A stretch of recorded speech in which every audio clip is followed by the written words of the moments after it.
We're officially live, but I got to bring my guests in real quick. Everyone's here. So we got Matthew Modi.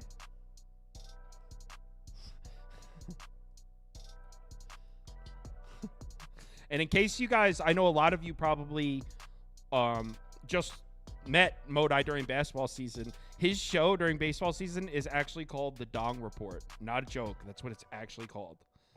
You're darn right.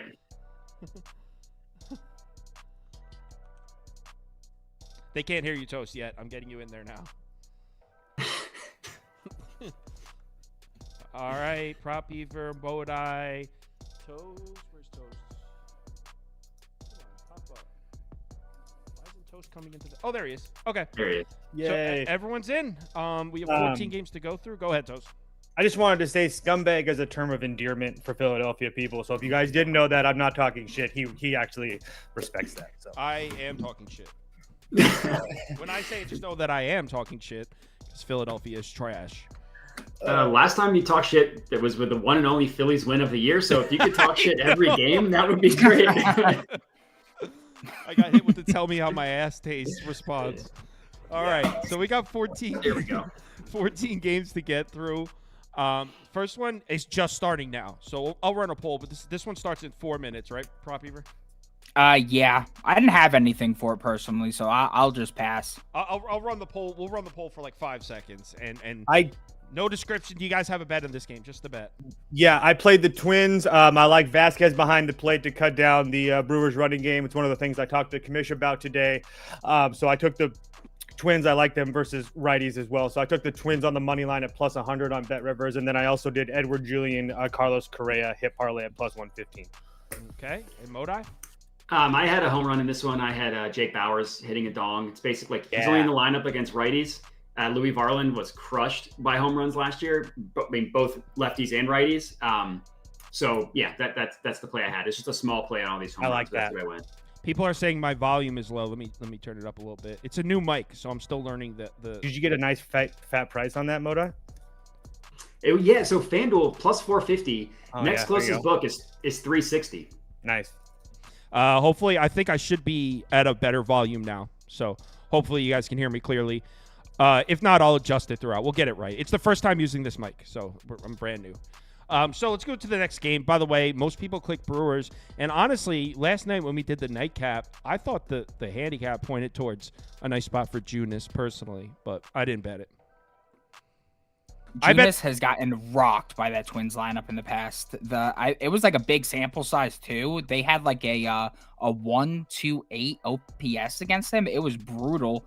The only reason I actually didn't get to the Twins there is because of the day splits. Really, that was the only reason why. You saw the 2 games they played. They combined for 5 runs in the day games. The one night game they have 5 runs. So just can't back them during the day. Just can't back up during and the to day. Beaver's point, Kepler 958 OPS, Santana in 22 plate appearances, 1 daughter, Carlos Correa 1.9, Byron Buxton 1.6. I mean, all these guys have just throttled this dude. So we're on to the next game, and it's Royals Orioles. Prop Beaver, did you know? Oh yeah, you were watching last night. Toast likes the Royals here, and I bet them. Yeah, I can understand from a full game perspective why he could like the Royals here. Get the team total just for the record. Do I have a graphic for that? Yeah, I don't like the team total in the first 5. I could get with the full game. No, we don't have a graphic for it for his team total now. So what do you want, Toast? Royals team total over 3.5 at minus 125. So, I know that they struggled on the road last year, and they were definitely not as good on the road. I get that, but they also were dealing with some injuries at that time, and using Beaver's little cheat sheet over the last 3 years, they have multiple guys with WRC plus is over 120 against left-handed pitching. So the Baltimore bullpen doesn't really scare me as much as it used to. So not to mention the fact that we saw Kimbrel go yesterday. Cano went the last 2 days. So I think that at 3.5, I'll take my chances. Not the greatest weather, but like I said, at 3.5, I like my chances. Not a huge Cole Irvin guy either. What's up, you Capper? He said, I'm here to learn how to speak baseball. You've come to the right place. If you guys watched the video I uploaded last night, me and Prop Beaver like the spot for Cole Irvin. And actually, let's bring Prop Beaver up next. Those notes I read on the show the upload last night were prop beavers notes, and I thought they were spot on. I think it's a good spot for Cole Irvin. He was better in the second half of the season, right, prop beaver?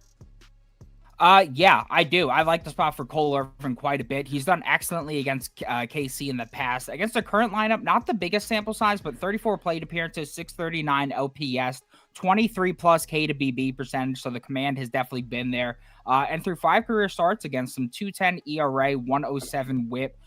And while the Royals have been a much better bet against lefties, betting this team over the last 3 years, I had a suspicion that for some reason they're much better against lefties at home than righties. But if you actually look at the data, it represents that as well. At home against lefties the last 3 years, this team is second in OPS in the MLB. Second in OPS against lefties at home. On the road, they're 29th. They're That's 29th crazy. in all 3 major And that's categories over 3 seasons, against right? lefties on the road. Over the last 3 seasons. And Cole Irvin, from what I know about him the last 3 seasons, this is a guy you want to back at home. Absolutely not on the road. 1 point better ERA at home, 1 home run less per 9 at home, 1.5 less in terms of FIP at home. So this is a guy who's much better at home. And as Kamish has mentioned before, this is an Orioles park that's lefty friendly in terms of its dimensions. So I think that Irvin could pitch well here. On the other side, we got Marsh, and the MLB debut was horrendous. 7.64 ERA, 4.33 WOBA. The guy allowed 3.3 home runs per 9. While that's definitely due to regress a little bit, the 5.26 xFIP tells me he just wasn't very good, and I don't really know how much better he's going to be this year. He really struggled against lefties with a 16% walk rate and a 5.56 xFIP. That's the first 5 bats in the Orioles lineup. During the Orioles' uprise their last 2 seasons, where's been the best spot to back that offense? At home, where they're 10th in WRC plus against righties. Filter that to at night, and they're 7th in those spots. So despite the slowdown in offense the last 2 games for Baltimore, I'm not going to forget that this team, first 2 games of the season, looked absolutely fantastic offensively. I know the weather's a little bit shaky there, but if all things are clear and ready to go, I feel like the Orioles cover this first 5-run line, no issue. I think the later innings is where this could get a bit shaky. Yeah, and just to add one thing about Marsh, even last year he got lucky. Last year he had a expected FIP at like 3.5, and it was expected, or his expected was at 4.5. So he even got lucky last year too. So to reiterate the one point that I really want you to catch from what Prop Beaver said, Alec Marsh, terrible numbers against left-handed bats. The Baltimore lineup tonight, the first 5 hitters are all going to be lefties. This dude's going to get rocked. And like Prop Beaver said, there are some things to like here for the spot for Cole Irvin. But let's bring up Mr. Matthew Modi. What do you got for us here? I was just laughing at a comment. I just Googled WRC. So we're all learning together. So there were a couple games that like early this morning looked really bad from a weather perspective with like rain and stuff. Admittedly, it's cleared up a little bit as the day has gone on, but this was one of those games. So I ended up passing on it. So just want to be upfront. The weather isn't as bad as it was supposed to be, but it was already in my notes as a pass, and I didn't end up checking it until I just refreshed when we went live. So it's still one of the worst projected weather spots on the board. So definitely not great. It was like 4 today. So if you don't like the if you're with us on what we said about Alec Marsh, but don't trust Cole Irvin, just go with an over here. The weather, I know, is always a factor, but Toast likes the Royals team total over. Me and Prop Beaver think Marsh should get shelled. So maybe an over here if you want to kind of combine what we all said. Next up, Reds, Phillies, a game that got you guys. You and Toast both liked the Phillies yesterday. They stink. Who are you talking to? Did it get me? I had the first 5-run line. I cashed. Oh, yeah. All right, the first 5-run line. I'm just saying you're talking like it got me or something. I had a guy message me separately. He was the read was quite good there. All right, so we have the Reds at plus 120, Phillies minus 142, over 8.5, under 8.5. Prop Beaver, I got you up first. I don't know if you watched this part of the nightcap last night. I think I put a very small bet on the Reds. It's not something I'm crazy about, but dude, Ashcraft was paying me last year. I know everyone hates on the guy, but he looked pretty good the second half of the season. Well, I was in the comments last night. You had mentioned it last night. You must have forgot during the day, but I was saying, how do you back Ashcraft in the first start? Yeah, you did say that. You don't know what's going to happen. I eventually wind up posting the Reds as a play today. I do like the Reds quite a bit. Welcome to the party, pal. That was like one of the first things I saw this morning. Yeah. It made my day. I like the Reds money line at the plus 120. I really like it. Ashraff's either the best pitcher in the world or the worst pitcher in the world. There's absolutely no in between. So prepare yourself for that if you're betting this guy. But one thing I will say is he started off the last 2 seasons hot, and I think he's in another ideal matchup to start 2024, right? The first 4 starts of 2022, he had a 1.14 ERA, 0.85 whip. The first 6 starts of 2023, he had a 2 ERA and a 1.17 whip. So the guy always starts hot, and he's always been considerably better against lefties than righties. 289 WOBA, 375 xFIP against lefties, and that's pretty important here because Schwarber, Harper, and Marsh are 3 of the Phillies' most productive bats against righties. Those guys are all lefties. The remaining lineup is mostly righties, and they all fare better against lefties, so that doesn't really scare me here. The Phillies' bats through a minuscule sample size has looked absolutely dead thus far against righties. They have a 50 WRC plus, a 549 OPS, and it seems like this offense seems to start slow every single year now. On the other side, we got Turnbull. He had a rough return to the MLB. 2021, he looked excellent. 2023, he was horrible. I think he could return to a pretty happy medium between those 2 extremes, but I just don't love the matchup for him because last year, left-handed batters really got to him. 399 WOBA, 2 home runs per 9, and the Reds have 5 lefties in their lineup, including my guy Will Benson, Candelario, Toast guy Jake Fraley, De La Cruz, and Martini. 4 of those guys have an ISO of 180 plus What against about my righties. guy? So You didn't say my guy? India? Who's your guy? India.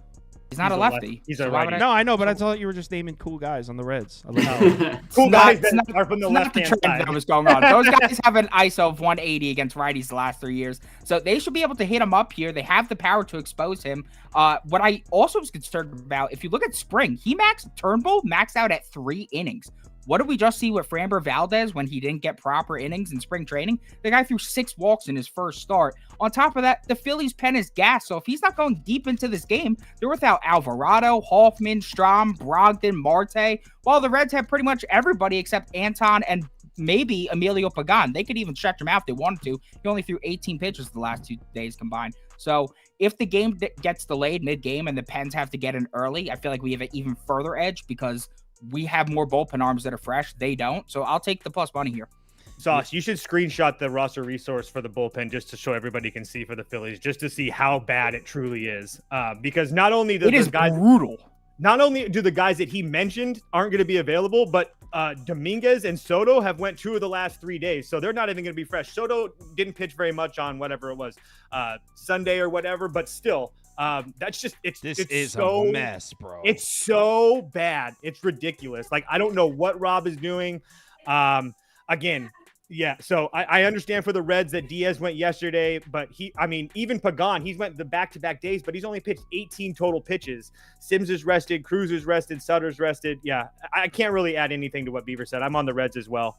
I also played Jake Fraley over 1.5 hits, runs, and RBIs at plus 120. Are you kidding me? So this is what they're talking about. Who is available to come out of the bullpen for the Phillies? There's no Alvarado. There's no Hoffman. There's probably no Dominguez. Dude threw 51 pitches, and he did pitch last night. It was 2 nights before that. No Strahm. Probably no Marte. No Brogdon. They literally don't have an arm to come out of the bullpen here. So that's what Toast is talking about with that. And their bullpen is terrible. And the bullpen is terrible. Matthew, what do you think? I promise I will have plays for today. Another bad weather game, another pass for me. Oh my God, you're such a coward, bro. I know. Dip your toes in the pool.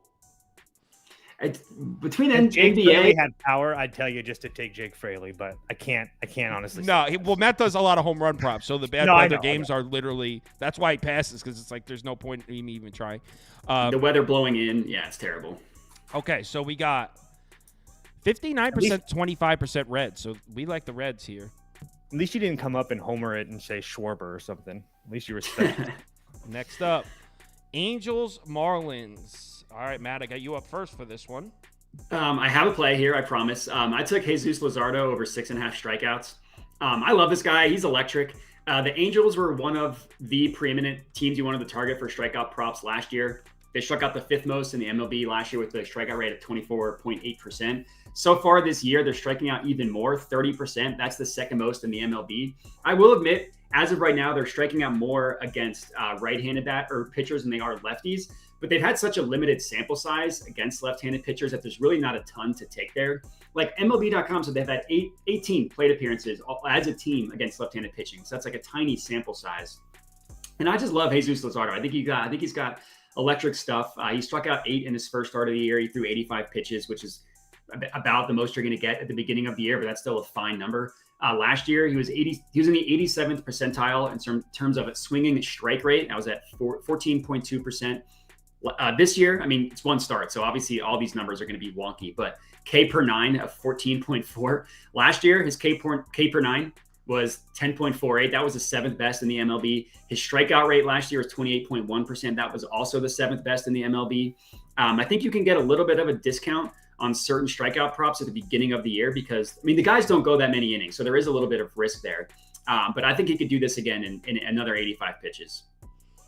Okay, Luzardo over 6.5 Ks. I put a few dollars on this one, but I really don't like it, so don't let this sway you. If you're on, I just put a few dollars on Angels money line at plus 124. It's just because the Marlins just might be the worst team in baseball, but I don't really love it. So, Toast.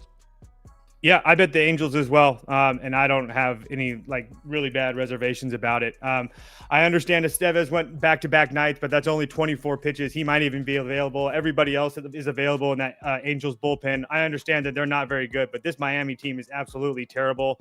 I understand that Tyler Anderson isn't great, but he hasn't been horrible against this Rays team.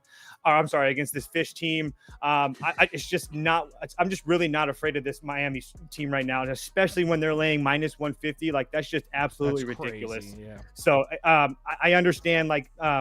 I understand Jake Berger and stuff has really good numbers and whatnot against Tyler Anderson, and if he beats me, so be it. But as we saw yesterday, Marlins went up 4-5-0 or whatever it was, and they ended up losing that ball game. So until Miami shows me that they even have a pulse, there's no way in hell I bet them, let alone lay minus 150. Yeah, I made the mistake of betting the Marlins once, but I've faded them 3 times now. I took the Angels last night. I took the Pirates twice in that series, and fading them just seems to be – it just keeps paying, so why would I stop doing it? I mean, this team is – I don't know if I've ever quite seen a team look with this little amount of hope before. Prop Beaver? Yeah, I'm going back to my boy Jake Berger over 1.5 bases. Oh, yeah. Anytime I'm catching Jake Berger at home at night against a lefty, I'm going to be playing him this year.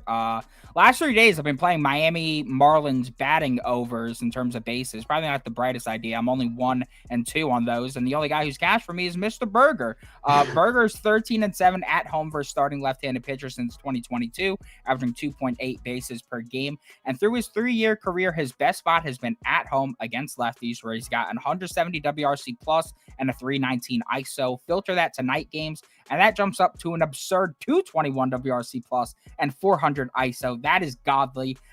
Tyler Anderson is not a guy that I love. He came crashing back down to earth last year after an outlier year with the Dodgers in 2022. I think he's quite volatile. A guy that I'm friends with on Twitter, Ahan Rumta, he tweeted out a nice stat. Tyler Anderson posted nearly a 40% usage on 4-seamers last season, and Berger had a 787 X-slug against left-handed 4-seamers as a Marlin last year, so he could crush those fastballs. I just think that Berger's been consistent in the spot. No reason to doubt him here. Minus 105, cheap vig. Going to keep riding with him. Seems like everyone's betting the Marlins, too. Look at the one other charts. thing to add about the Marlins, they're not going to have their closer, Tanner Scott. He's went back-to-back nights at almost 27 pitches each time. He's not going to be on. Bender, Nardi, and Soriano all worked last night, 16-plus pitches. They saw the Angels saw Smith last night as well.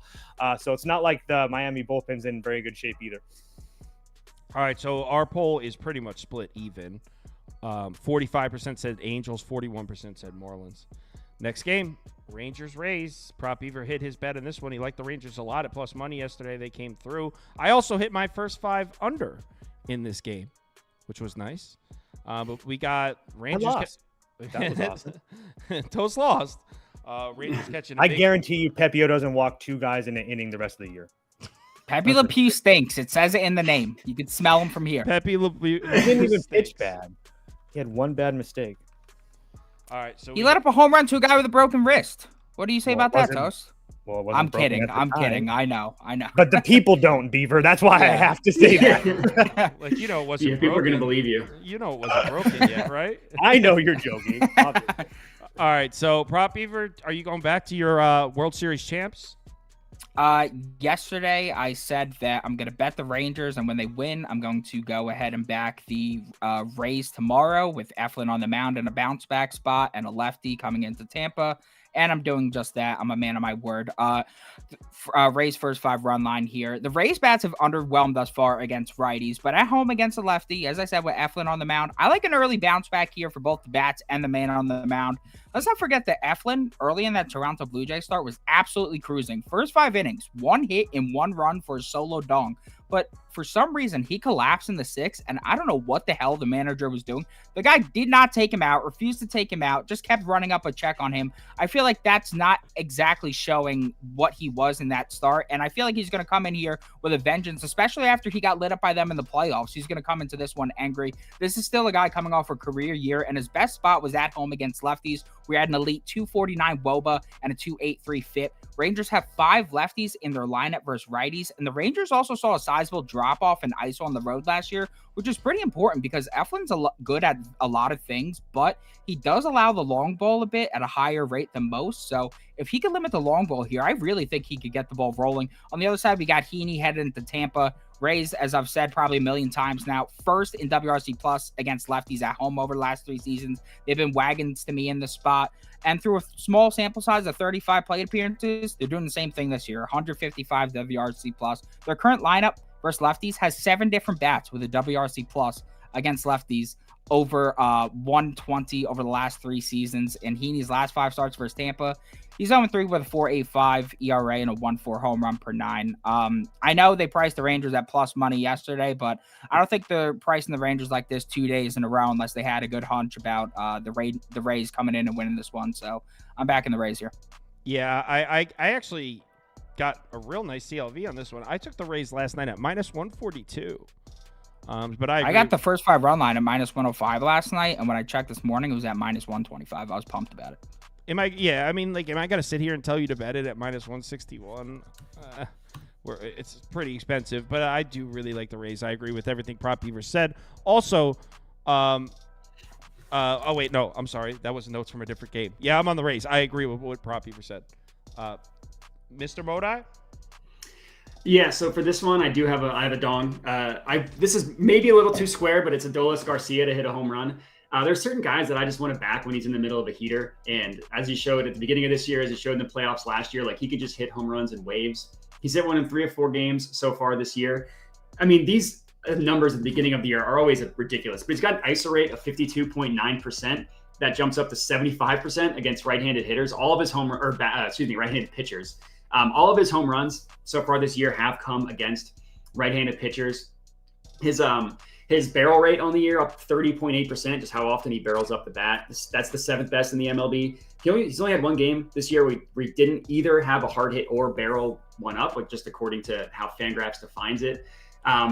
And this year he's got 14 plate appearances against right-handed pitchers. He's hit 3 home runs. Eflin was good last year, was not good the game before. I know that, as Prop Beaver said, a lot of that came in just that 1 inning. But hey, he hit a home run off Eflin last year, that was only 3 at-bats against him. And he hit a home run and he just smashed it. I mean, that would have been a home run everywhere. So again, it's plus 320. It might be a little bit square, but that's where I went with Adolis Garcia. Adolis Garcia to hit a home run. Toast? Yeah, same bet as Beaver. Can't really add anything after that. But yeah, the only thing that I was really thought that he wouldn't say was the fact that he got lit up in the playoffs by them, and I like that little revenge spot. But he mentioned that as well. I do have a dinger for this game though. I like Isaac Paredes over 1.5 hits, runs, and RBI, and I played him in one of my dinger ties. He's 2 for 2 against Heaney with a double and a homer, and at home he has a 913 OPS. I just like him at home, so I like Paredes today as well. Paredes at home versus lefties is he's one of the main drivers of the Rays at home versus lefty ship. So I like that. Don't tell anybody. Keep that quiet, I guess. Yeah, Tigers, Mets. Toast dying to talk Mets baseball. He's been talking about the Mets all day. I've been 100% correct every time. All right, so they stink. It's pretty bad. And they will trade Pete Alonso in the next month and a half. I mean, who would even trade for him? I think any team in this league would take Pete Alonso in the was middle of the joking. someone I was will. just- I know. I was I know. implying that he's not playing well. We got a lot of new viewers though. All right. So Tigers Mets. I mean, how could you justify taking the Mets at -130? Even though I actually think Hauser pitches well today, but there's no way, right? Yeah, there's no way I'm landing with the Mets. I don't know if I can get there. I mean, Hauser, I thought I was going to love the Tigers, but he hasn't seen them since like 2020. So all those numbers doesn't really matter. The only person who's seen him more than twice is Javi Baez, and shocker, he's 2 for 10 against the dude. So nothing really there to go off. I do really like Casey Mize, but he hasn't pitched in like a while. I mean, I know. Is he on a pitch limit? I'm not sure about that. I would imagine he is, right? Probably, yeah. I would guess. I was going to say, I don't think that he's going to go. I mean, even if you look at his starts last year, his last 7 starts, he didn't go. Well, his last 7 starts in general, going back to 2021, he hasn't went past the 5th inning in any of those starts. So to come out here and to think that he's going to go any longer would be crazy. And then if you take a look at the Tigers bullpen, it's not a unit that I thought I was going to actually like them coming into the year, but Lang has looked kind of bad this year to start. I just don't really know with them. They don't have Foley. He's went back-to-back days, so they're going to have Shelby Miller's went 2 of the last 3 days. Lang's available. I just don't know. The Mets are going to win one sooner or later. I just don't. Yeah, it's just hard. So gun to your head. Detroit or pass. Detroit or pass. All right. Modi? Bad weather game, probably going to get rained out. Pass. Bad weather game, probably going to get rained out. Pass.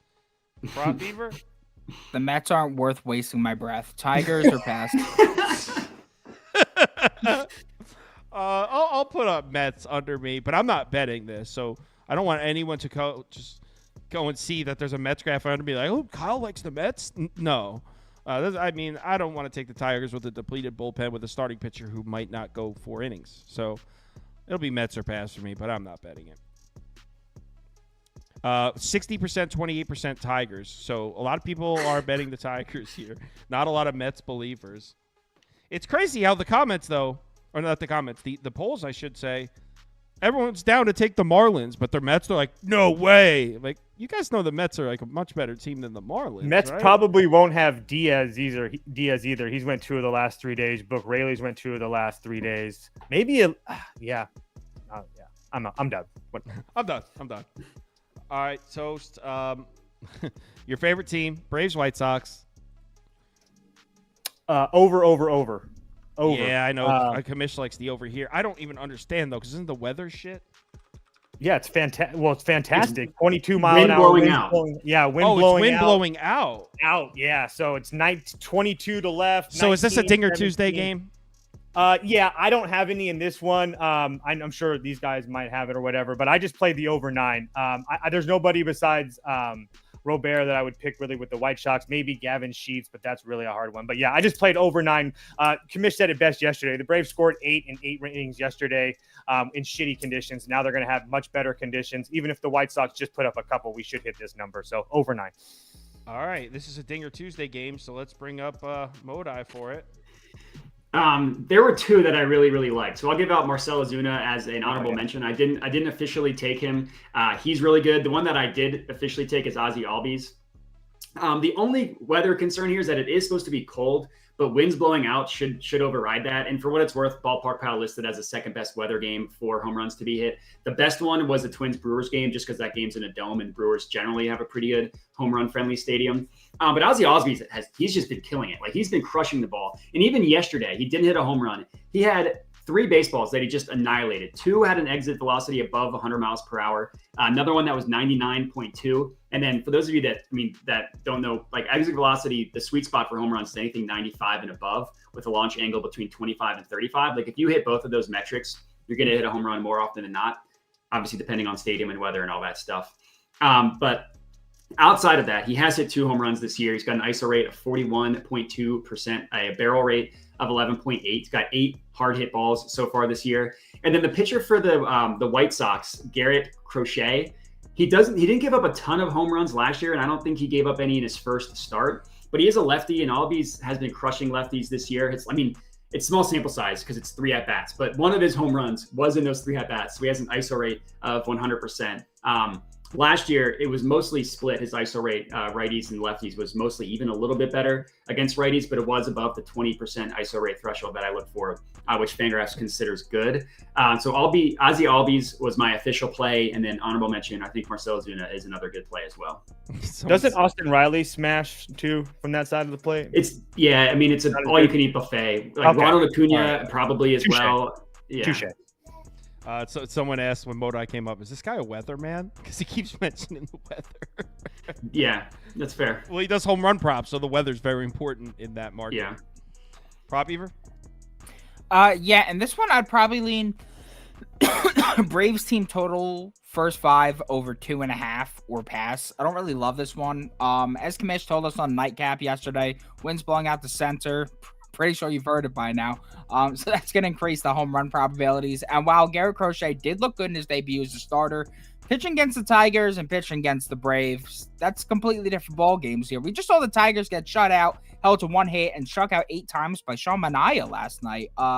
This is a Braves lineup that was first in WRC Plus against lefties on the road going back to 2022. First in WRC Plus, first in ISO, first in OPS during that span. And they've got Ronaldo Lopez on the mound facing his old team. I'm sure they want to give their guy early run support so he can record the win here against his old team. My Dinger Tuesday pick for the day, I always like to go a bit sneaky with it. I'm going with Orlando Arcia at plus 600 on FanDuel. Ooh, sneaky. Sneaky. Dude, he's been good this year. Considering he's a 7 or 8 or 9 spot, yeah, he's pretty sneaky. RC is that's a good one, Beaver, for real. He's a sneaky animal in the spot last 3 seasons. 181 WRC plus, 377 ISO against lefties at night on the road over the last 3 seasons. 8 home runs and 82 plate appearances. That's a near 10% home run percentage, which is nuts. I'm going Tom Clancy Splinter Cell. I'm sniping this puppy. Plus 600. Someone says they take a shot every time Prop Beaver says WRC plus. Yeah, I know advanced statistics. I'm sorry.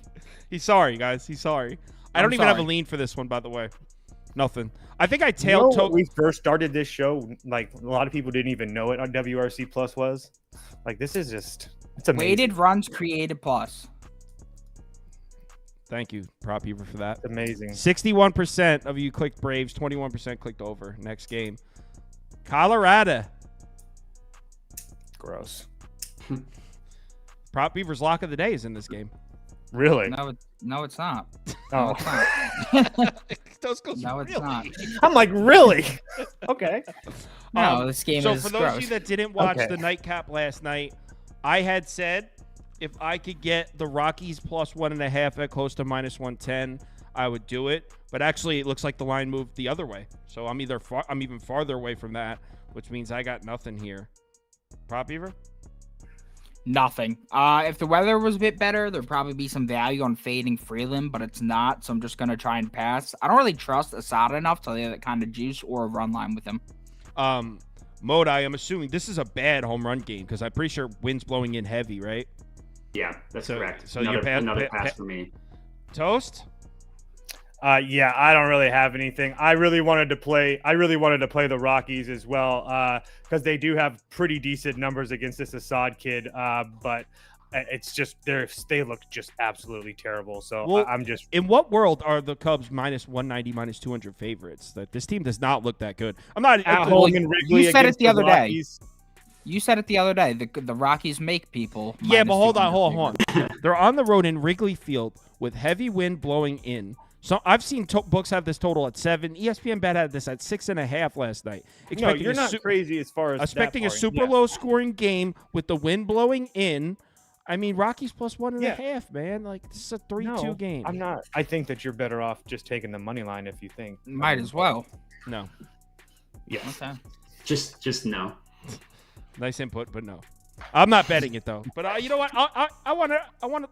I'll put it under my face like I'm flying a flag here.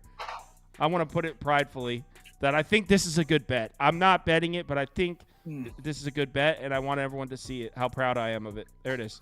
Colorado plus 1.5. That's what I think. That's gonna hit. That's dope. That's dope, man. That's the sickest lean I've ever seen. Such a lean. Yeah. What are the odds on that lean? 40%, like minus 135 or some shit. Relax. 40%, 23% in favor of the Cubs. Next game. Blue Jays, Houston.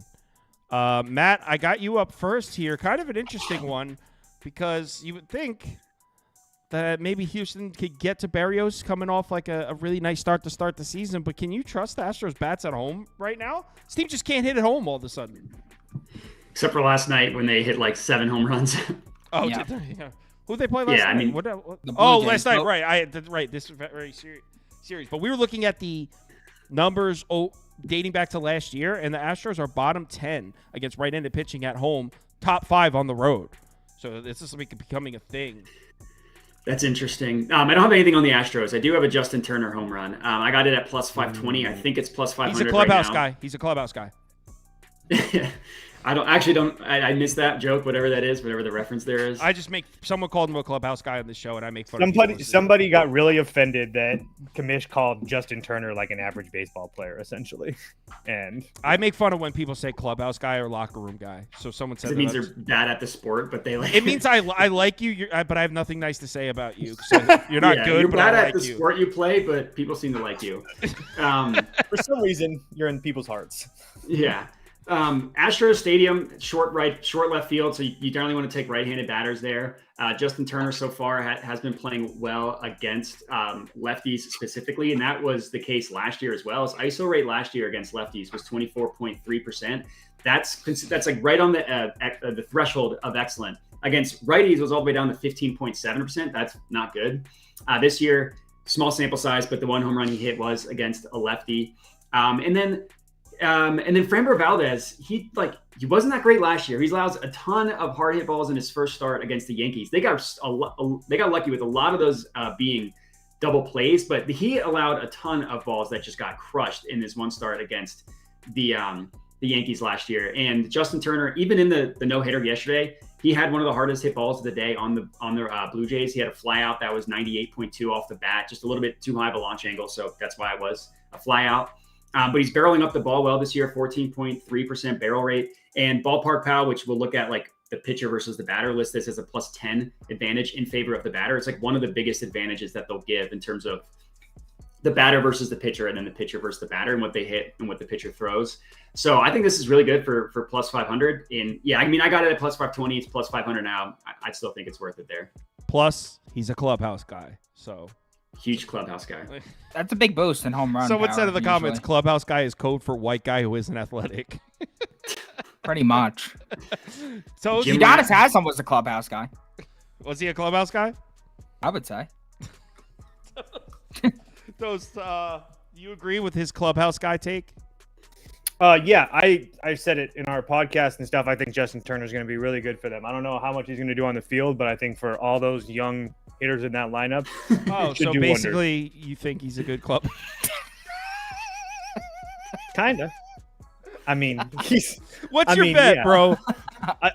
Jay's first 5 and under. That's my bet. Jay's first 5, money line, and under 9. First and foremost, Berrios really good against this Houston team in those last 5 starts going back to 2019. The only issue is only one of them was on the road in Houston, but in that start he went 7 innings, gave up 3 hits, struck out 3, only gave up 2 runs. It's just at a point, like I've been saying the last couple days here, I'm just not at a point, even though it's Framber Valdez is one of my favorite pitchers in this league, and the bad guys have always treated me well. They have not played well at home. We saw the numbers, we went over them last night, and compared to on the road and how they're hitting. And the Astros are, like I said, just not a team I trust. So after last night, getting all crazy and stuff like that, throwing a no-hitter, I expect Berrios to pitch well. I don't really trust a Toronto lineup too much to put up a whole ton of runs, because once you get past like that 5th spot, it gets kind of bad. But so under 9 as well. And I just really like Berrios in this spot. I know Beaver's got a lot to say about this one. You're forgetting about Goat Schneider in the 8th spot. When he gets He's up my Dinger there, Tuesday pick. He's my Dinger Tuesday pick. Yeah, when Davis Schneider gets up there, Framber Valdez is going to be shitting his pants. Davis Schneider is plus 450 on FanDuel. I put him right behind Isaac Paredes. The only reason I didn't play his hits, runs, and RBIs is because it wasn't listed. The guy's a hero. We know that you're on the Toronto first 5. That was your bet that I read off. So I'll put that up for you. Give them the Schreiber numbers, Beaver, too, when you're done. Yeah, I'm absolutely on Toronto here. Got to back my Jays coming off that heinous performance yesterday. I just feel like it's the ultimate buy low, sell high. I mean, Jays literally recorded 0 hits against Ronel Blanco, who I think actually sucks. So that was pretty outstanding. That was something else. And then the Astros bats looked phenomenal yesterday against Bowden Francis, where if you look at Bowden Francis' number, they hit a guy with a 2 ERA. What? The Astros bats are back. That was the guy's first career start. He wasn't that stretched out in the spring. I'm really not going to just go ahead and say, okay, the Astros bats are all of a sudden back. This is a guy in Jose Barrios who's just had excellent history against them, and really more so, he just has excellent history against righties, which the Astros have stacked up in their lineup as of late. They have 7 righties in their lineup these days, and Barrios against righties last 2 seasons, 299 WOBA, 353 FIP. Those are all excellent. The 2 lefties, pretty worrisome, Jordan Alvarez and Kyle Tucker, but Jordan Alvarez is shockingly 1-10 against Barrios. So if Jordan Alvarez isn't hitting him and Kyle Tucker is, that's pretty much cancels out. The rest of the lineup hasn't really fared that well against him. And then on top of that, Framber, as we mentioned, the guy is still continuing to struggle. Last 15 starts, he's got a 4.71 ERA, 1.2 home run per 9. He struggled in the spring. He allowed 6 walks in game 1 against the Yankees, tons of hard hit balls. His last 3 starts against the Jays, he's 0-3 with a 6.35 ERA. And on top of that, this Jays lineup already made big strides against lefties last year. They were 9th in WRC plus, 5th in walk rate. But now this season, they have 6 guys on their roster with a WRC plus of 120 against lefties over the last 3 seasons. So I just think that at the plus 140, I have to take the Jays here. Yeah, and if you guys watched the video I uploaded last night, those were Prop Beavers notes, and I tailed them on that. The research was solid behind it. Plus 140 payout too. Framber Valdez looks terrible. I don't need to repeat everything you just said. Someone asked who the clubhouse guy is at the Sauce Network. I think it would be Andy. He's always in a good mood, that guy. Yeah, he is always in a good mood. Not that I'm there, but does the clubhouse guy get bullied to death though? Yeah, we bully the clubhouse guy a lot. So also with Schneider 1.3 OPS versus lefties, and on the road he's still a 1. OPSer on the road as well. Schneider is a lefty killer. The man is a hero. He's going to show why tonight. Really quickly, both bullpens are like essentially fresh to go, so that's another reason why I like the under as well. I forgot to say that. Someone said Andy's going to be in a bad mood tonight when Georgia gets their doors blown off. He's very fired up for that game tonight. Like he came over. The NIT still? He got in. Yeah, Final Four NIT. I don't even know what that is. He got into the office 2 hours. I don't even know what that is. He got here about 2.5 hours ago, and the first thing he said when he came in is a huge one tonight. The women's tournament is far more entertaining than the NIT. I can tell you that for sure. That's correct. We got well, that game was awesome last night. That was so fun. Yeah. We put it on and we were like, yeah, we might as well put this on. And like all 3 of us were into that. We were like, this is great basketball. Okay, all right. Let's relax with that, but yeah. They scored like 180 There was good energy, animosity. It was cool seeing Kate and Clark shoot the 3. I must say the spacing on the floor bad. Some of the shot selection wasn't the best. Oh my God! It's they're college kids. Relax, coach. Sometimes some men's college basketball can be pretty gross to watch too. Oh, well, I've told Andy that 50 times already. All right, so Prop Beaver. One-on-one NBA. Prop Beaver. I don't know if you tuned into the nightcap for this part of the nightcap. I'm big on Arizona here. Toast and Kamish didn't agree with me. I like Arizona a lot here. I'm not backing Arizona the team, but I'm backing a player from Arizona, so I'm somewhat there with you. I'm taking Gabriel Moreno over 1.5 hits, runs, and RBIs at -120. The dude's excellent against left-handed pitchers. In a short career, 129 WRC plus, 847 OPS. But what's most impressive is the fact that this guy's a catcher and he hits 341 against lefties. 341. Isolate that to home night games versus lefties, and he's got a 153 WRC plus and a 411 average. That is insane. Now he's going to face Nestor Cortez, whose main 3 pitches are a fastball, a cutter, and a slider. That makes up 94% of his pitching arsenal. Moreno led the D-backs last year in average, expected batting average, and WOBA against lefties against those 3 pitches. And he was second in batter run value to only Christian Walker. At home, those numbers got even sillier. A 560 batting average. If we look at Cortez over the last 2 seasons, including his awesome 2022 campaign, what is his main weak spot? Road night starts against right-handed batters. He's got a 355 WOBA, 2 home runs per 9, 517 xFIP. Moreno's going to have Marte, Gurriel Jr., and Walker all in front of him who are well-equipped to get on base at home against lefties. 1 hit for Moreno with one of those guys in scoring position. That drives in a run, wearing the green. Even Suarez behind him and the rookie Blaze Alexander. Those are guys who profile much better against lefties. They're capable of driving Moreno in if needed. Moreno's over his last 22 of 36 games versus starting lefty, and his last 21 of 29 in those spots with 4+ plate appearances. There was a weird stretch where he was averaging about 2.5 in the middle of last season. Take those out, that anomaly, and he's been extremely profitable in this spot. I also sprinkled on him to get 2 hits here at plus 270 because the hit rates are pretty similar, but I just didn't want to incorporate that extra risk. I'll take that as a sprinkle at plus 270 with little data earlier in the season. Wait, what was the sprinkle? I have Moreno over 1.5 HRR. What's the sprinkle? I have the sprinkles plus 270, 2 hits from Moreno. Okay. So I'm going to bring up Toast because we disagree on this one. And I want you guys to listen before Toast talks. I want you guys to listen what I have to say. Because I haven't bet it, so it's not. Okay, so never mind. So I guess it was more of a lean that we were talking about last night. I'm going to bet it after this, though, probably. Okay, so Toast is leaning towards the Yankees. And just listen to me here. I know the Yankees are red hot, right? And look, the poll's coming in the Yankees. I just want you to sit back and look at what we're dealing with here. We have the Arizona Diamondbacks at home. Gallen at home last year was a monster. Gallen at home might have been the best pitcher in any location in baseball last year. He was an absolute monster. He had a 1.1 ERA at home last year. He was untouchable at home last year. You got Cortez making a road start against a lineup that's going to have 8 righties in it. Look at Cortez numbers against right-handed bats. It's not good. Pitching against a lineup that's going to have 8 righties in it. And the Yankees bullpen is depleted. They're missing 2 key arms. How do you not – we're getting it at a pick'em? This is crazy. Arizona might be my favorite bet of the night, and I know everyone's against me on this. I love Arizona tonight. Yeah, I can't make like a huge case to make you guys like tail me. Or I haven't bet this, but I'm going to bet the Yankees. But hold on one sec. So someone said this last night. Said, Kyle, if you like Arizona, bet the first 5. Why would I do that? The Yankees bullpen is depleted. I love the matchup late. That's the only thing that's holding me back. That's the only thing. The Yankees bullpen is depleted. You don't want to isolate it to first 5. I mean, we can talk really quickly as far as the Yankees bullpen go. I mean, Sauce, I don't know if you want to pull that up or not. But I mean, what do you want me to put up for you, Yankees? I guess. I haven't bet this yet. I'm probably going to. But here's my thing about Gallen. Okay, and it's one of the things that Kamish talked about in detail in our podcast and stuff.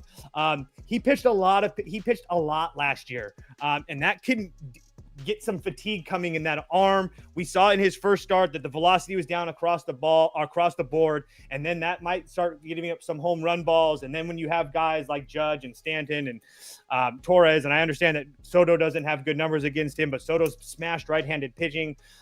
It's just really hard for me not to like the Yankees. And then as far as the Arizona lineup, Marino's the one guy that scares me. I guess Marte is obviously really good, but I'm not really scared of Christian Walker's bat right now, really that much. And then everybody else in that lineup isn't really fantastic against left-handed pitching. So it's just really hard for me to get behind Arizona right now. The only thing that's holding me back is the fact that the Yankees bullpen is like absolutely taxed to oblivion, and I don't even know who's available and who's not available just because they've pitched so much. So it's just – I can't get to Arizona. I wanted to play the Yankees team total, but it's at 4.5. It's at plus 100. So for the show, I'll just lean Yankees. But I'm not sure if I'm going to bet it just yet. I'm really back and forth. Modai, before you give your prop out, do you agree with me that you would have to go Arizona here? I would take the Diamondbacks. I agree with you. There you go. Now continue. I also have a home run in this one as well that I did officially give out. It's Lourdes Gurriel. I thought you were going to mention him about someone that Toast might have been scared of against lefties. So I got it at 630. It jumped up to plus 680, which I was surprised to see. I thought it was going to move the opposite direction. He's been on fire this year. He's got an ISO rate of 52.4%, which is crazy. He's 3rd in the MLB in terms of number of balls that have been hard hit. I feel weird when I say hard hit balls every single time. I don't know the better way to phrase it. It just kind of is what it is. Hard hit percentage. Yeah. I mean, that's what it's called. Yeah, but I mean, in the hard hit percentage, he's number 1 in terms of just raw numbers that he's actually hit. Okay. He's only behind Mookie Betts, who's played 2 extra games, and then on the guy on the Padres, I forget his name, has also played 2 extra games. So hard hit percentage, he's number 1. Limited sample size, 6 plate appearances against lefties this year. He's hit 2 home runs. I didn't realize that an ISO rate can get above 100%, but it's at 116%. That's obviously absurd. I mean, the ISO rate leader last year was in the low 30s. So like take these numbers within context because it's a small sample size. He's also got a great barrel rate of 23.5% as well within the excellent category. Been crushing lefties this year. Again, small sample size, but whatever. And even yesterday, he didn't hit a home run. He had a screaming line out of 107.8 miles per hour, the second hardest hit ball of the entire game. And then Nestor Cortez was terrible last year. He's terrible in his first start. He allowed 8 balls that were hard hit percentage of 53.3%.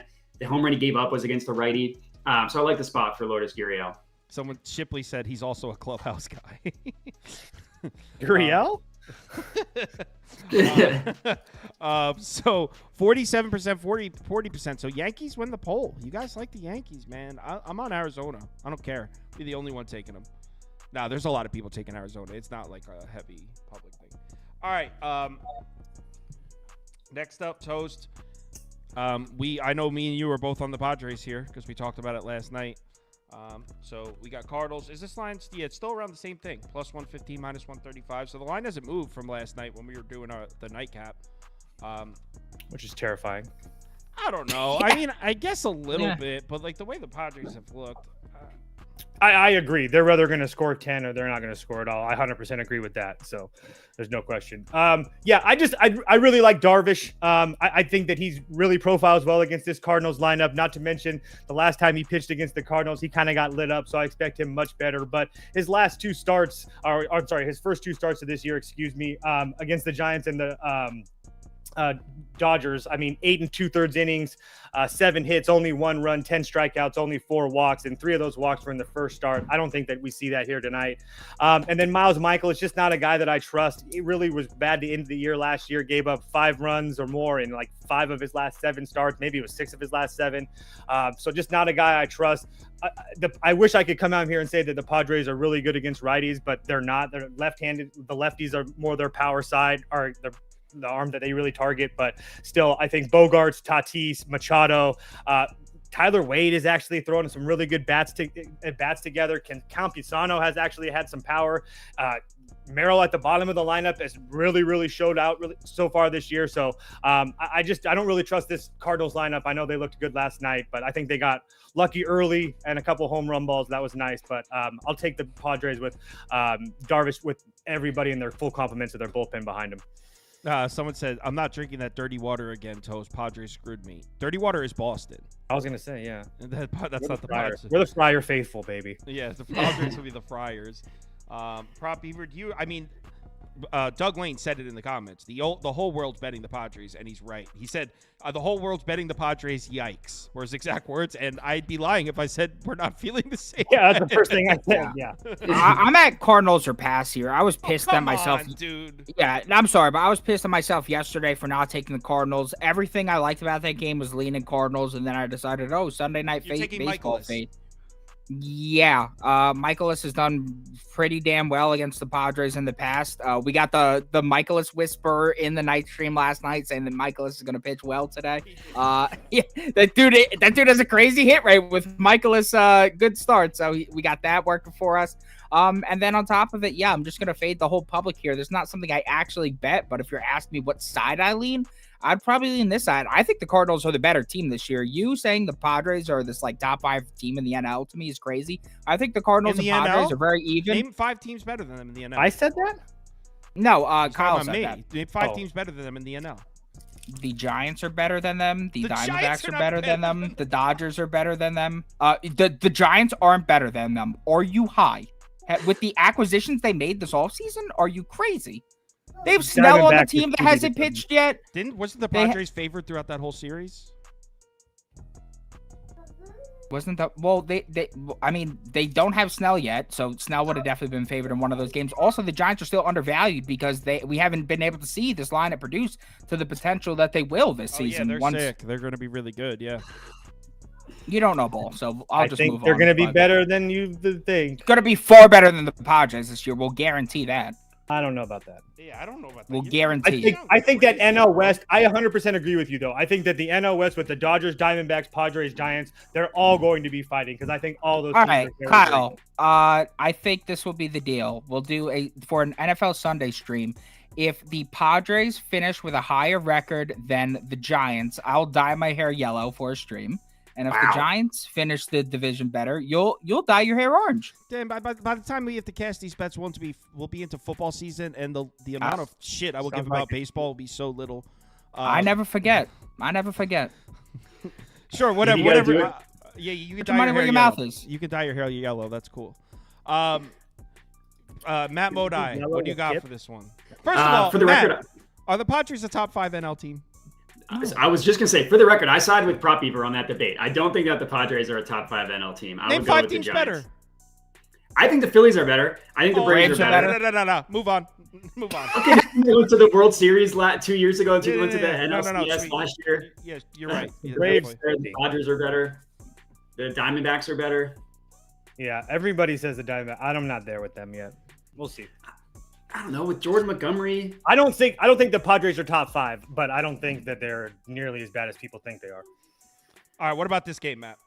I took the under for this one. It's the worst game from a weather perspective. It's a little bit scary, obviously, with Michaelis, who just got torched in his first start. But it's windy. It's the wind's blowing in. Like, the carry is just not going to be there for this game. So I'm not expecting a lot of home runs for this one. It's just a gross game in general for runs. And then I like Yu Darvish on the mound for the Padres. He can be obviously really inconsistent. He was good in his first start against the Dodgers. He wasn't as good in his second start, but he should have a good game against the Cardinals. All these stats are early, and like one game can change everything, but they're bottom 9 in basically every category against right-handed pitching. 8th worst offense, 8th worst WRC plus, 9th worst WOBA, 7th worst ISO rate, 9th worst slugging. Now, it's not literally the worst, but bottom 9. And then Michaelis, I think you can get a little bit of a buy low spot after a horrible start in his first one. So I don't play a lot of these main lines. I admittedly don't feel I don't feel like I can handicap them as well as I can with props, but I did actually really like this under. Hold on. People in the comments. I said the Padres are a top 5 team in the NL. Let's just pump the brakes on top 5 team, period. People are getting a little crazy there. I said top 5 team in the NL. There's only 15 teams in the NL, and there's a lot of bad ones.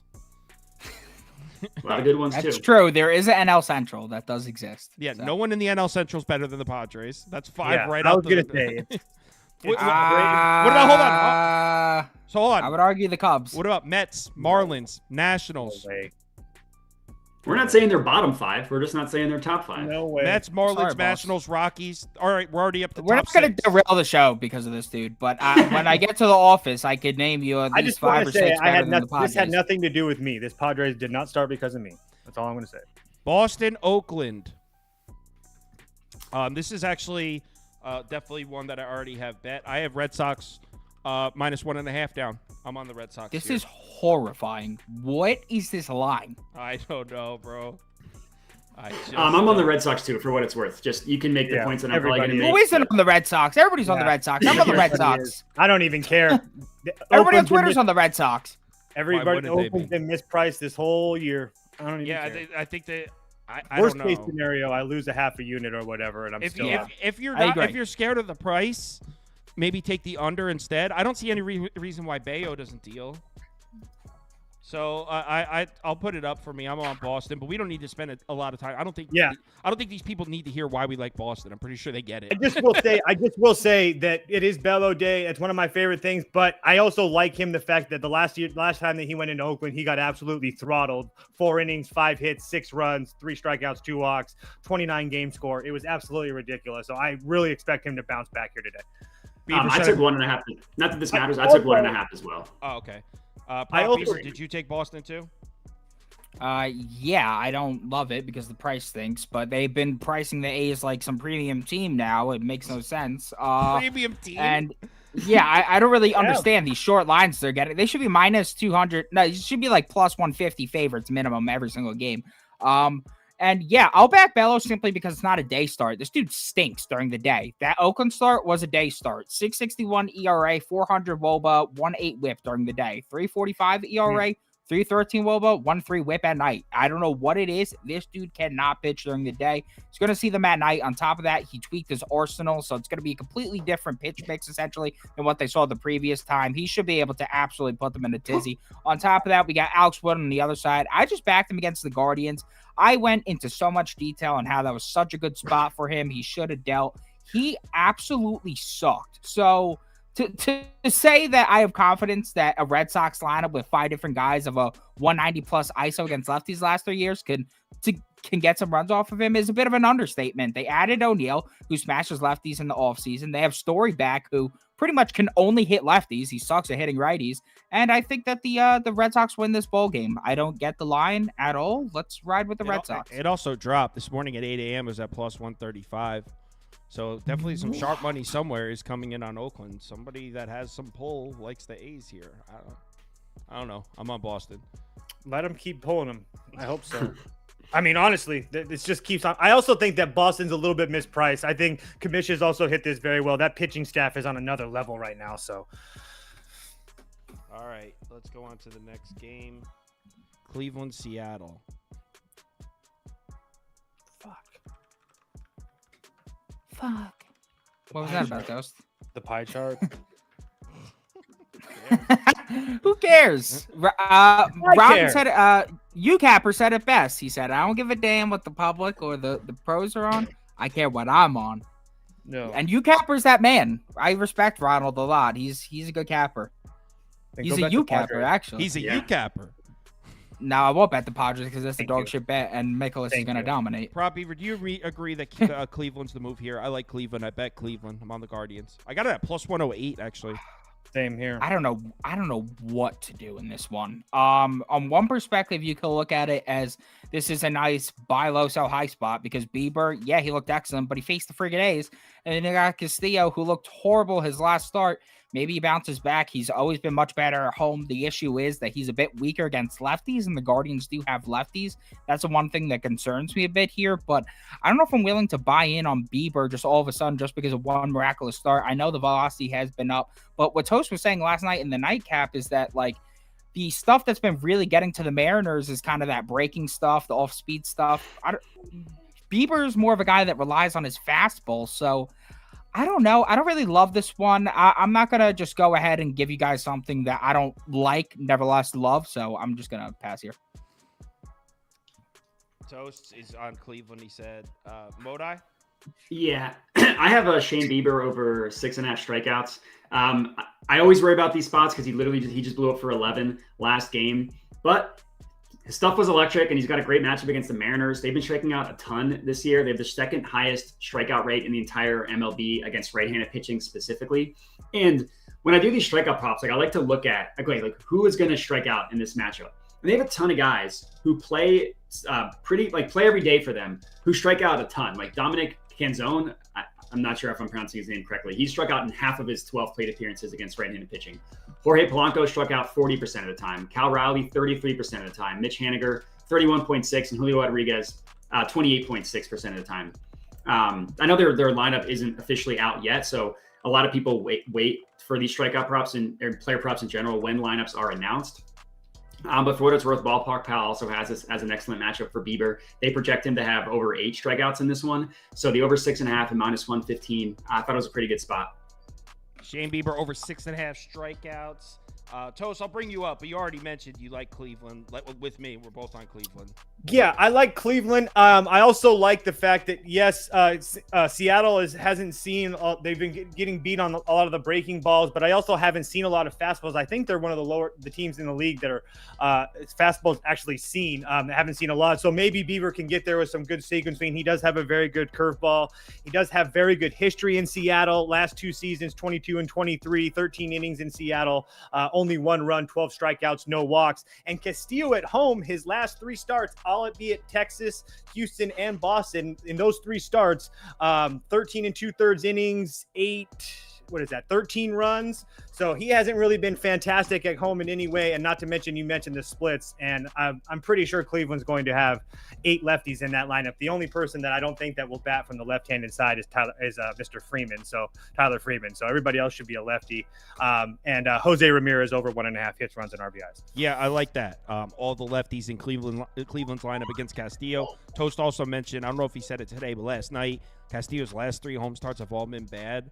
So historically, he's been pretty good at home, but that really hasn't been the case as of late. And, go ahead. I was just going to say, also, the Seattle bullpen, they're all available, but Cleveland also saw them all yesterday. They saw Munoz, Stanek, They hit Spears, a home run and off Sustino. Munoz yesterday. Yeah, I know. That's what I'm saying. Like, so it's not only did they work last night, they saw him last night too. I think that's another advantage to Cleveland when Cleveland didn't have all their main guys go last night. So, all right. So it looks like the chat's on Cleveland too. Last game coming, and it's probably the game of the night here. Giants, Dodgers, Logan Webb, Glasnow. This is sick. Man, as much as I would love to take the Giants, I don't know how you fade Glasnow at home, Dodger Stadium. Well, it's not Glasnow. Yes, it is. No, it's not. When did that change? I actually just found that out recently. It's not going to be Glasnow. It's going to be Yarbrough opening the game. What? Yeah. So Glasnow's not pitching, or is he just not starting? He's not. Well, I don't think he's going to pitch at all. I saw something that said Dave Roberts said that the starters are all going to get an extra day this week of rest.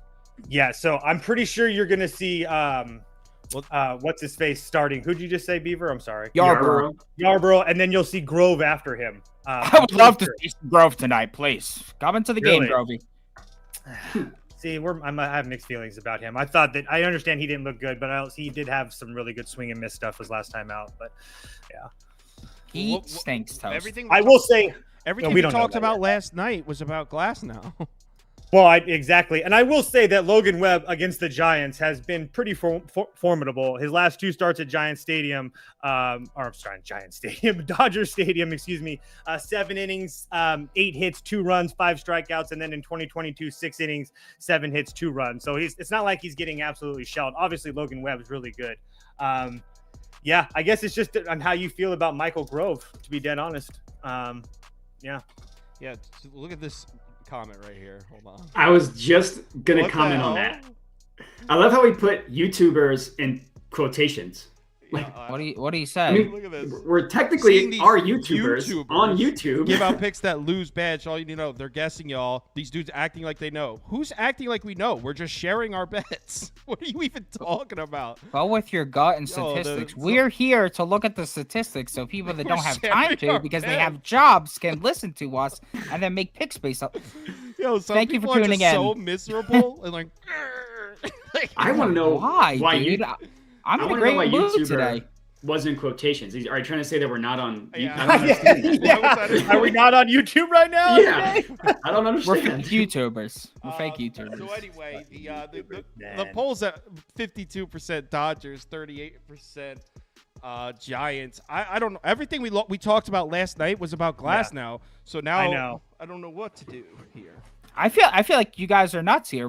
How is the lack of you're not just on the Giants now? It makes sense. That's what I was thinking. Is now I'm leaning towards the Giants, but I just bet the Giants plus 1.5 last night. That was a bad bet. Well, that is dumb. You had the Giants money line equally bad. No, it's a way better bet. Yeah. So I could go first if you want while you guys think of how to adjust to this one. But I'm going with the Giants money line. If you're gonna give me Logan Webb priced at plus money against the Dodgers bullpen day, a bullpen I really don't like very much, missing Gratterall and Trainin. I think I botched both of those. I have to take it. One. Yeah, well, I'll take that. Webb is known as a guy with better home splits and away splits for most of his career, but it's actually the inverse in his matchup history against the Dodgers. At home against the Dodgers through 6 starts, he's 1-5. He's got a 5.58 ERA, but in his 6 trips to LA, he's 5-1 with a 2.45 ERA. There's no denying how talented the Dodgers bats are, but Webb is one of the better pitchers in the game.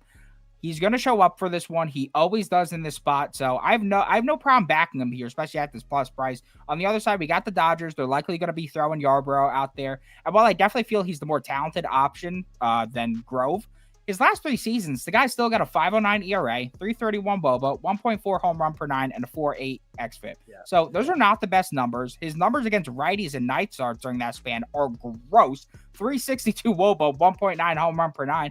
And this is Giants lineup versus lefties this season that should be much better after acquiring Chapman and Soler, 2 guys who crush left-handed pitching. When it gets to later innings, the Giants have all of their high-leverage arms well rested, and I just don't think the Dodgers' relief arms compare, with the exclusion of Evan Phillips. I don't think they really compare to the Giants. So obviously we lost some value on the number from where it was before Glasnow was announced inactive, but I was already looking to back the Giants. It makes me feel better about doing so with Glasnow out. Much more willing to back Webb against the duo of Grove and Yarbrough. Yeah. I mean, I guess I would lean that way, but I don't know. No, I'm on board. I wanted to get there with the Giants. I was kind of gung-ho or trigger happy, I guess you could say. But, man, I just don't know what the Dodgers are going to throw out there, because if Michael Grove doesn't pitch well, I mean, even if you go from the bottom, Vestia's went 2 of the last 3 days. Nelson Lamet just came from AAA through 34 pitches yesterday. Hudson's went 2 of the last 3 days. Joe Kelly's went 2 of the last 3 days. That's what I'm saying. Frazier's went 17. Yeah, I'm on the Giants. It's not even that's like ridiculous. They're taxed too. So it's a bullpen day and the bullpen's taxed. I was thinking under because of Glasnow would give them some length and stuff originally, but yeah, there's no way. I'm playing the Giants. I'm just gonna pass on this one. Modi, do you have I'm taking anything the for this Giants. game? You're taking the Giants? Giants. Yeah. I was convinced. I initially passed. I was convinced. You can put me on for the I Giants. wanted to play the Giants, like I'm sure, like Beaver, because I knew how well Logan Webb had pitched in Dodger Stadium. I just didn't know if I wanted to face him against Glasnow, but that's. I just feel like the Giants are going to steal at least one division rival. You know, the series is usually pretty competitive every season. So if there's one to steal, I feel like this is the one. We got the ace on the mound. They're facing a bullpen day with the bullpen tax. We're getting at plus money. I mean, I feel like this is the best spot to attack that. Going. Now they have Glasnow slated for tomorrow against Kim Harrison, so they should light. Yep. This is the game to bet the Giants. They should light that Harrison kid up with his 2 pitches. Yeah. All right, let's do some community parlay and call it. It's after 5. God, I wish I would have known that last night. Yeah, I mean, Giants at like plus 160 or something, whatever. Oh, that would have been absurd. That would have been such a nice one. All right, so they liked Orioles. They liked Reds, I think. Didn't they like the Reds? No, I'm not sure. I think they like. I feel like they probably did. I feel like the general public likes the red. They should. They like the Marlins, and they like the Rays. They did. Are you doing this, Beaver? Or do you want me to do it? I'll do it. Okay. Community parlay. Cast your votes.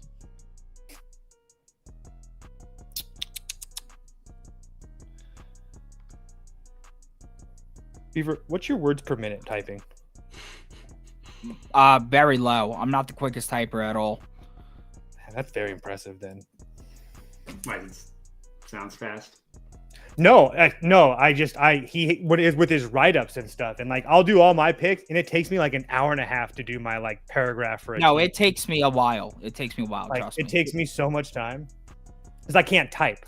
I'm not a fast typer. I never was able as a kid to, I guess, get past not looking at the keyboard really, so I have to like somewhat look at it while I type. I don't do home keys. I do a lot of voice text, but then like so like for pitchers, it will misspell pitchers wrong and certain things it doesn't really catch. So sometimes I look back and like, oh man, that looks bad.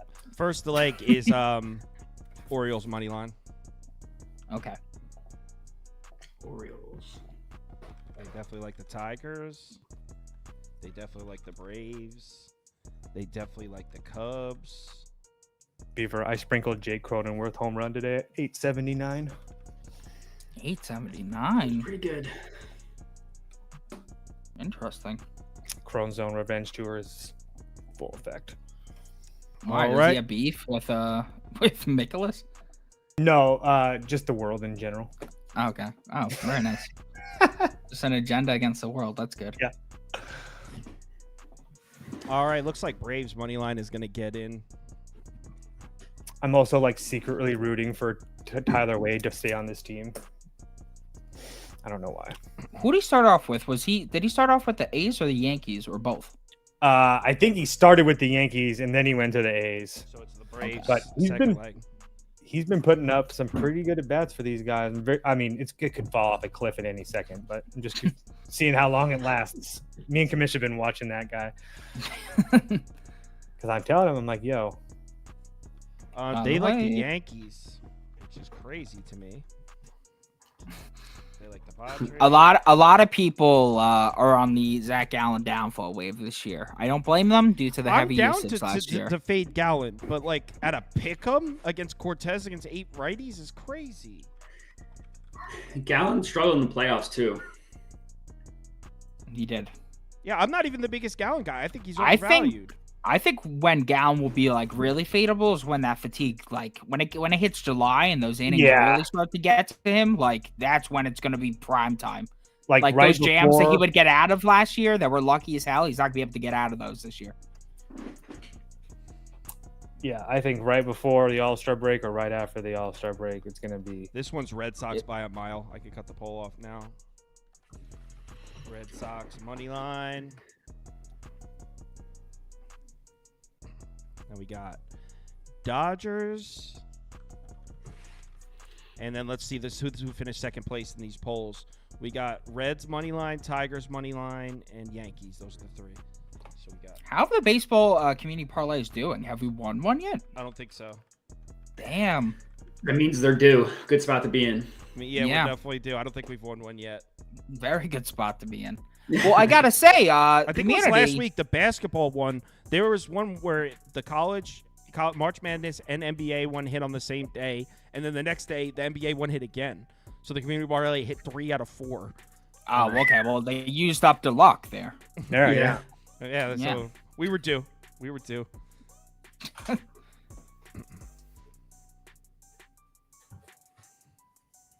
Yo.